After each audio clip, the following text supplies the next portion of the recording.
Hi guys, I'm coming to you from Queen Creek this week. I want to take a look at this house that just hit the market.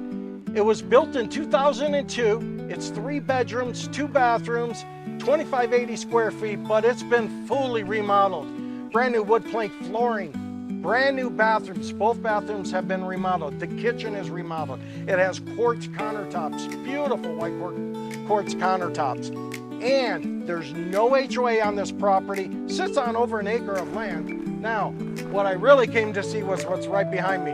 A detached RV/workshop, 2950 square feet, 72 feet long by 46 feet wide. It does have an office inside as well.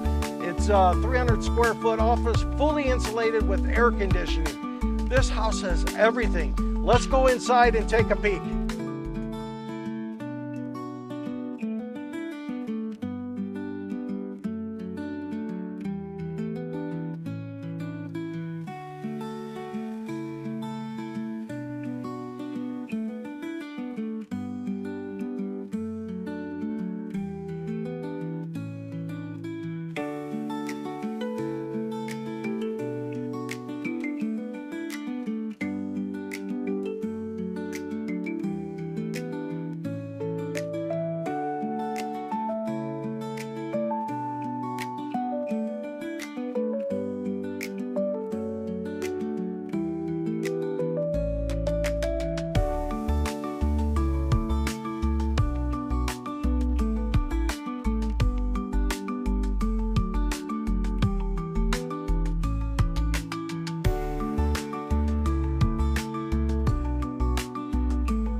If you'd like to see more of this house or schedule a viewing, give me a call at 480-776-7066 or shoot me an email at tim@realtorinYellow.com.